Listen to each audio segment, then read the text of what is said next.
Paano kung ang akala nating simpleng pananakit lang ng katawan, Bata-bata ko nirarayuma ka na. lumala? Saling na yung katawan ko na, sige, inom lang ako ng piniliver ganyan. Nauwi sa pamamaga, paglobo ng daliri sa kamay o paa.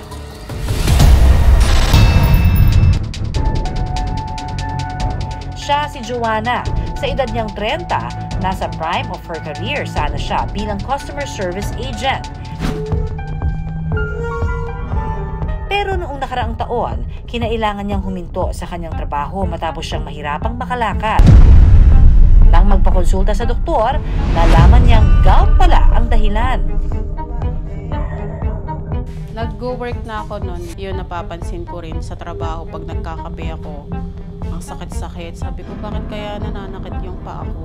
Tapos nahihirapan akong lumakad. Pero hindi pa siya yung sobrang grabeng hirap. Kumbaga, ika-ika lang ako. Pero ang pananakit ng paa, pinabayaan lang daw niya.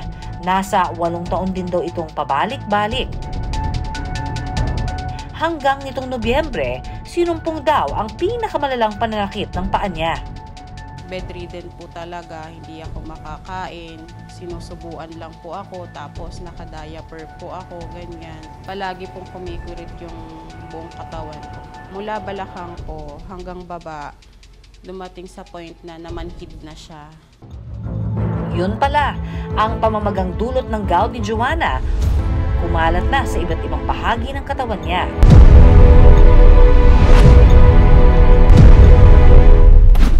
Ang gout ay isang uri ng inflammatory arthritis na nagdudulot ng pananakit at pamamaga ng kasukasuan. Yung gout is really a condition of hyperuricemia. Yung hyperuricemia is yung mataas ang level ng uric acid or serum urate sa dugo. So sa sobrang taas po niya, sometimes nahihirapan yung bato or yung kidneys to eliminate it. So dahil doon, yung uric acid nagde-deposit po siya sa joints when it reaches a certain level. Pag sumasakit siya, yun ang tawag sa flare. Kadalasan, una raw itong tumatama sa hinlalaki sa paa. Partikular na sa mga lalaki dahil natural daw na mas mababa ang uric acid levels ng mga babae kumpara sa kanila. Pero pwede rin daw itong mamana. Mataas po talaga ang predisposition ng genetics sa pag-develop ng gout. So kung yung tito nyo, tatay nyo po, lolo, may gout, there's a high chance na magkakaroon po kayo ng gout. Especially if mas bata po silang nagkaroon ng gout. Sa kaso ni Joanna, may gout din daw ang nanay niya. Sa ngayon, hirap ng kumilos si Joanna. Sa upuan, pag lumilipat ako, dinadrag ko lang siya kung saan po gusto pumunta. Dahil hindi na rin nakakapasok sa trabaho, nagdesisyon si Joanna na mag-online selling. Kapag lalabas naman ako, naka-wheelchair ako, ganun po. Isa sa pinakapangkaraniwang manifestation ng gout ay ang pagkakaroon ng tophi mula sa namuong uric acid. Ito yung malakarayom na crystals na pumapalibot po sa ating mga joints na kapag lumabas na sa balat ay nakakawig ang itsura sa nana.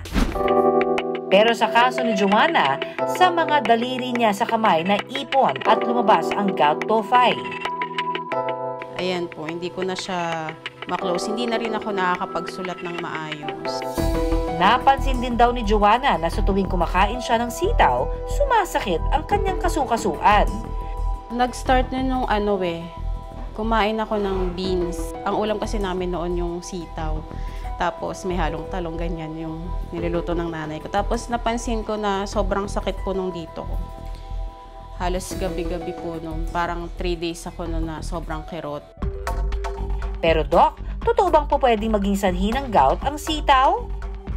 For some patients, beans can really trigger a flare or mga grains. Most common foods that can trigger a gouty flare or increase uric acid sa katawan would be red meat, mga laman loob, alcohol, shellfish, tsaka actually mga drinks with high fructose syrup or matataas po ang sugar can actually also trigger a gouty attack. Mahilig akong kumain ng mga matatamis. May mga processed food din. Umiinom rin ako ng mga nausong mga inumin, mga soft drinks, ganyan. Pero in moderately naman po yung pag-inom at saka pagkain ko po noon. Basta meron lang akong mga ganun lang. Pero ang katwiran ni Joanna, hindi naman daw siya sobra kumain ng mga nabanggit na pagkain. Kaya ang palaisipan tuloy ngayon, bakit kaya lumala ng ganito ang gout niya? 2017, doon ako na-diagnose na meron pala akong congenital kidney disease. Tinanong ko rin yung nephro ko noon. Sabi ko, Dok, paano po ba naging cause nito? Bakit pumalit yung kidney? Sabi niya, congenital yan. Kumbaga, since birth, meron ka na yan. Bata pa nga lang daw siya, buwan-buwan na siyang dinadala sa ospital dahil sa UTI o impeksyon sa pag-ihi. Ito na raw ang early sign ng problema niya sa kidney. Ang kanyang gout, pinalala ng stage 4 chronic kidney disease niya. Ni-refer po ako para magpa-ultrasound, tapos CT scan. Doon po nakita na maliit yung kidney ko. Tapos nakita rin sa laboratory na sobrang taas na ng uric ko noon. If the kidneys congenitally are not functioning to the best of its ability, medyo mahirapan po talaga siyang i-eliminate yung uric acid. And then, syempre marami pa rin pong factors. Pero paalala ni Doc, ingat-ingat dahil kahit sino pwedeng magka-gout. Yung gout can happen to anybody. Mas mataas ang yung risk if you are genetically predisposed. Pero regardless of age and gender, pwede ka pa rin magka-gout. Aminado si Joanna, gamot lang sa kanyang congenital kidney disease ang sinunod niya at hindi ang iniresetang gamot para pababain ang uric acid niya. Takot din kasi ako, ma'am, sa yung mga nagtitake ng sobrang grabing gamot. Pero yun nga lang, ang pagkakamali ko, ang nasa isip ko lang din, mga lamig-lamig na nasumuksok sa kasukasuan na pwede mong haplasan, na pwede mong gamitan ng iba't ibang sa bahay. Ang ginawang home remedy ni Joanna para ibsan ang gout niya, pagpahid dito ng bimpong ibinabad sa mainit na tubig. Nahaplasan ko ng langis para hindi pasukan ng lamig, tapos didikitan ko siya ng plaster. Iinuman ko rin siya ng pain reliever para kinabukasan makalakad na ako, maging okay na. Mula mild, lumala ang gout ni Joanna. May 4 stages po kasi ang gout. Ang una is yung mataas lang po yung uric acid level sa dugo pero wala pong simptomas ang pasyente. Pwede po yun. Ang tawag po dun is asymptomatic hyperuricemia. Ang second po is what we call yung gout flare or gouty arthritis or pag inaatake po yung pasyente. Ang third is what we call intercritical gout or yung parang phase of remission, kumbaga. Ang fourth naman po is yung tinatawag na chronic tophaceous gout or yun na po yung nakikita natin may bukol-bukol po sa paa, sa tuhod, sa kamay.